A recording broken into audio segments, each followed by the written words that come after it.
Kata Bitor, geng Jokowi di Kabinet Merah Putih dipimpin Pratikno dan Kodari. Kedua orang ini lebih loyal ke Jokowi daripada Prabowo. Pratikno dan Kodari menjadi konsultan politik Gibran untuk pencitraan agar popularitas dan elektabilitasnya meningkat paparnya. Ya, kita hormati menteri-menteri yang memang berdedikasi, berbuat baik, ya. Tapi tentu menteri-menteri yang tidak berdedikasi dan tidak berbuat baik bagi bangsa ini, ya kita tidak boleh menghormatinya. Cara melihatnya adalah apakah dia menjalankan fungsi pemerintahnya dengan genuine, tidak mencari keuntungan, ya tidak menyalahgunakan jabatannya. Tapi kalau menyalahgunakan jabatan untuk bisnis, dia, keluarga dan lain sebagainya, ya podo wae. Kita terjebak kembali pada era yang pernah kita kritik di era Orde Baru terutama, ya.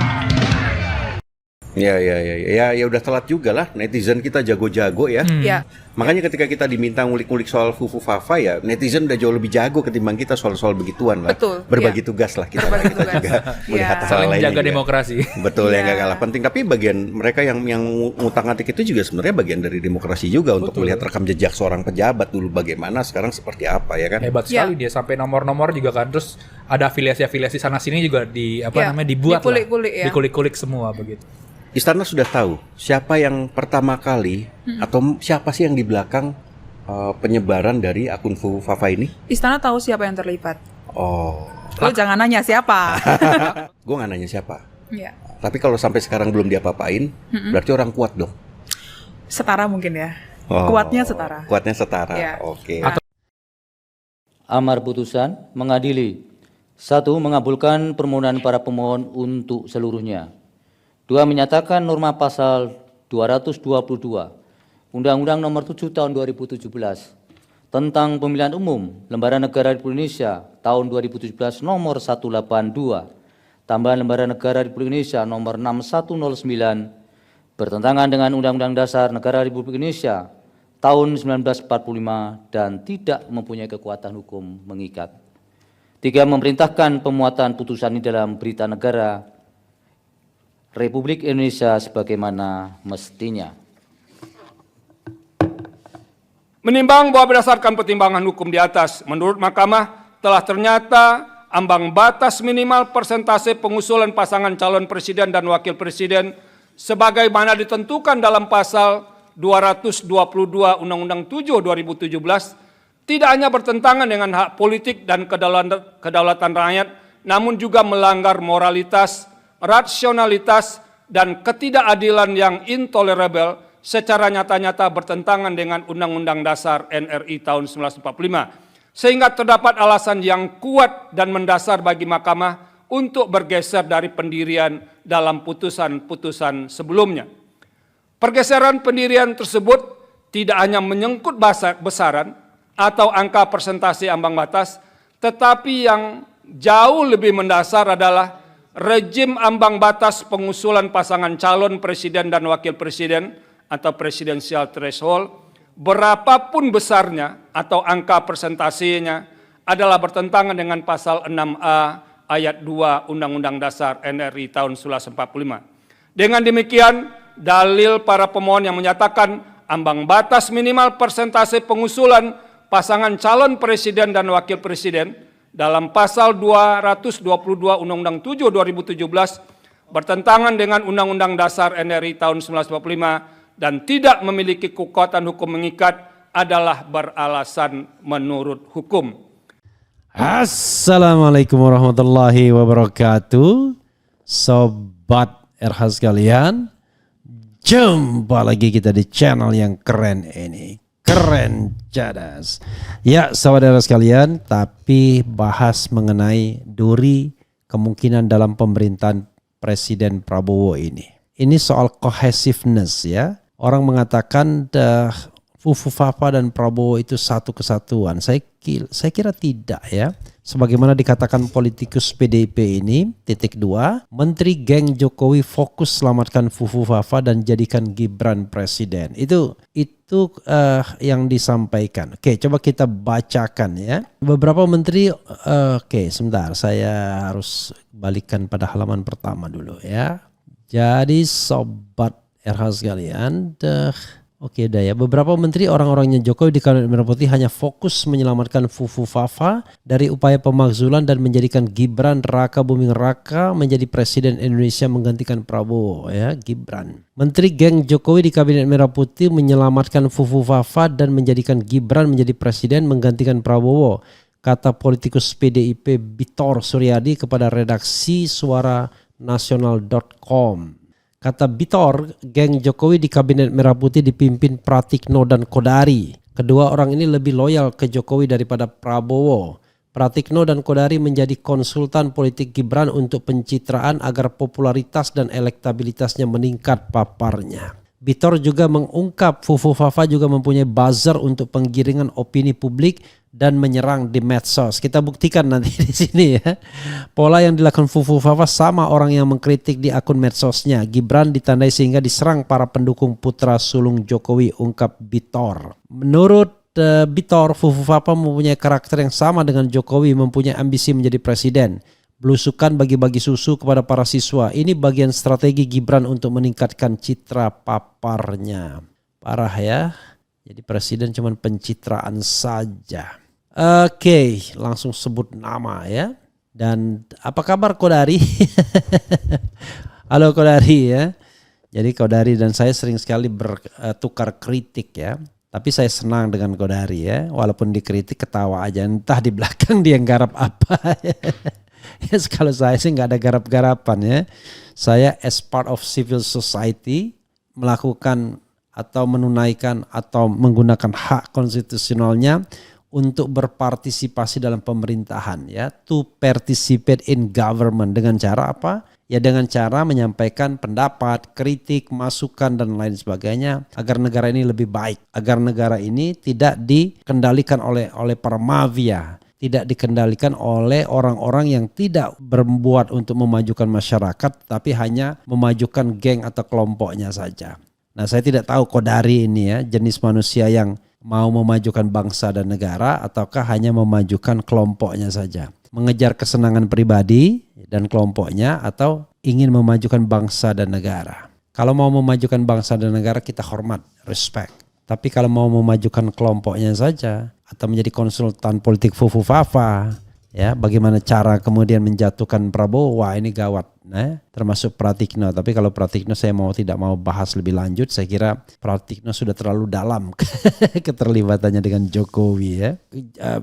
Mungkin Kodari juga dalam, tetapi dia di luar sistem ya. Kalau Pratikno 10 tahun dalam sistem dan orang very close dengan Jokowi ya. Saya kira kita harus berani mengkritik siapapun orang-orang yang berbuat tidak baik bagi negara ini. Jangan kira pernah menjadi menteri itu selalu berbuat baik. Ya kalau tidak ada apa-apanya. Kalau ada apa-apanya bagaimana? Ya, kalau seandainya menyalahgunakan jabatan untuk kepentingan pribadi dan kelompok bagaimana? Ya, kita hormati menteri-menteri yang memang berdedikasi, berbuat baik. Ya, tapi tentu menteri-menteri yang tidak berdedikasi dan tidak berbuat baik bagi bangsa ini ya kita tidak boleh menghormatinya. Cara melihatnya adalah apakah dia menjalankan fungsi pemerintahnya dengan genuine, tidak mencari keuntungan, ya tidak menyalahgunakan jabatannya. Tapi kalau menyalahgunakan jabatan untuk bisnis, dia keluarga dan lain sebagainya ya podo wae. Kita terjebak kembali pada era yang pernah kita kritik di era Orde Baru terutama ya. Oke, itu kata Bitor Suryadi ya. Bitor Suryadi ini memang orang PDIP yang paling kritis. Hanya kita tidak tahu apakah masih di lingkaran PDIP atau tidak. Karena yang saya lihat dia lebih rajin bermain di civil society ya. Oke Sobat RH sekalian. Coba kita bacakan komentar Sobat RH sekalian. Herannya MPR DPR belum ada aksi untuk pemakzulan. Saya kira it takes time ya. Kalau ditanyakan ke Prabowo belum tentu juga Prabowo setuju untuk pemakzulan di awal-awal karena sama saja dia belum terkonsolidasi kekuatannya melawan sesuatu kekuatan yang sudah terkonsolidasi selama 10 tahun ya, kira-kira begitu. Pasti hancur semua perusak bangsa akan hancur lebur, maju bangsaku, maju rakyat Republik Indonesia. Penerawangan Pak RH, bagaimana cara Samsul memimpin rapat? Dia ngomong apa? Dia memberi pengarahan apa? Apakah ada staf yang menyiapkan naskah apa saja yang harus diomongkan dalam rapat ketika ditinggal Wowo? Ya, I don't know exactly ya. Toh bapaknya bisa, anaknya juga mungkin bisa ya. Kemudian Jokowi makin lama kekuasaannya Gibran Wapres ya. Lihat aja ke depan cara kerja di si Samsul anak Mulyono, pasti hanya bagaimana caranya dia yang lebih dapat simpati masyarakat dibanding presiden bosnya dengan penggiringan opini di dalam masyarakat oleh para buzzer bayarannya. Ya kelihatannya yang akan dilakukan adalah sebanyak mungkin pencitraan ya. Prof. Refli, kemarin saya sempat pesimis tentang pemakzulan Fufu Fafa, tapi jadi kembali optimis karena DPD bersedia untuk membahas isu Fufu Fafa ini. Hehehe, semangat ya.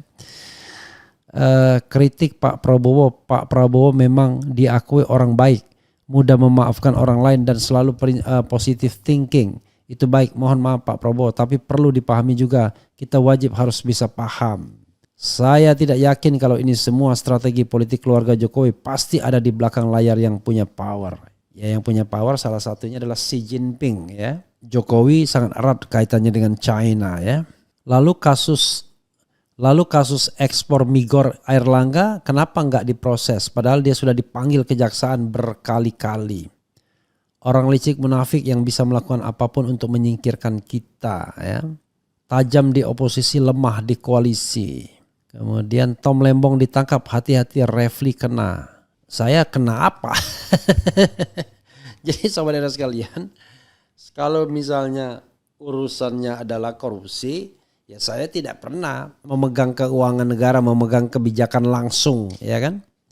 Karena saya cuma komisaris utama di BUMN, itu satu. Ya, kebijakan itu di tangan direksi, ya. Kedua, saya tidak pernah menyuap dan disuap. Tapi kalau kemudian tiba-tiba dicari kepleset ngomongnya kena undang-undang ITE, ya kita berpasrah kepada Allah Subhanahu wa taala ya. Itu. Kalau saya narikuta fokus sakat ingat Tuhan agar ada apa maksudnya ini ya. Fufu Fafa harus diwaspadai dan wajib dimakzulkan sesuai kata adiknya bahwa Gibran akan kudeta Pak Prabowo. Awas Mulyono jilid 3. Hanya DPD yang bisa sebagai motor penggerak pemakzulan kasus Fufu Fafa yang menghina Presiden Prabowo. Kalau partai-partai masih di tangan Mulyono, mereka hanya boneka Mulyono. Ayo DPD dan Ormas segera bangkit. Ya saudara sekalian, soal itu ya kita nggak bisa paksakan juga ya, pelan-pelan aja ya. Toh itu kita ini bernegara ya, tidak sedang berburu, tetapi ya tetap saja bernegara itu bernegara yang baik ya, bukan bernegara yang ugal-ugalan seenak udalnya ya. Dulu saya ada Migor ya, ada lagu minyak goreng, ada nggak di situ? Ya. Antri Migor pada waktu itu adalah masalah minyak goreng ya, rakyat makin kurus, pejabat rakus, rakyat makin kurus, dasar wedus. Bung Refli, apakah memberikan izin impor itu salah ya? Bung Refli, apakah memberikan izin impor itu salah ya? Gini saudara sekalian ya. Kebijakan itu tidak boleh dikriminalisasi, itu jelas. Tetapi kebijakan yang mengandung mens rea, mengandung niat jahat, ya tentu bisa saja dimasalahkan. Apalagi kemudian niat jahatnya itu ditindaklanjuti dengan misalnya menerima kickback dan lain sebagainya. Nah, dalam kasus Tom Lembong kita tanya, apakah memberikan izin impor gula itu punya niat jahat misalnya untuk minta suap, sogokan dan lain sebagainya? Ataukah itu semata-mata karena sebuah kebijakan yang didasarkan pada niat baik sebagai seorang menteri? Jadi itu ya persoalannya. Jadi terima atau tidaknya Tom Lembong soal uang itu satu indikasi bahwa dia punya niat jahat atau tidak. Kalau dia terima duit, ya itu sudah pasti punya niat jahat ya. Artinya dia ingin menguntungkan diri sendiri. Tapi kalau dia tidak terima uang sama sekali, maka kita harus tanya dua kemungkinan. Apakah dia terpaksa memberikan izin itu karena ditekan oleh kekuasaan, ataukah memang dia genuine melakukan itu karena melihat itu adalah jalan terbaik ya yang dia lihat untuk mengatasi kelangkaan gula misalnya. Jadi kita harus lihat ya di wilayah-wilayah seperti itu. Itu saja, minyak goreng sudah main, rakyat makin kurus, dasar wedus. Kalau nggak ada nggak apa-apa ya. Oke, Sobat RH sekalian, coba kita lihat lagi komentar Sobat RH dalam konteks ini. Mulyono mulai menekan orang-orangnya dahulu jajaran kabinetnya yang memiliki kasus untuk tunduk. Kasus Tom sebagai alat gertak buat yang coba-coba berani membangkang. Ini kelihatannya iya ya. Ya kayaknya saya harus selesaikan. Wassalamualaikum warahmatullahi wabarakatuh. Keren, cadas, ciao. Tapi tiba-tiba mataku melihat peristiwa ibu-ibu antri minyak goreng tak marah walau tubuh dibuat kayak dendeng. Antri, antri, antri. Oi, ini bukan revolusi mental. Penguasa garuk di tempat yang tidak gatal. Menteri-menteri pintar tapi tak becus. Pejabat-pejabat rakus, rakyat makin kurus, dasar wedus.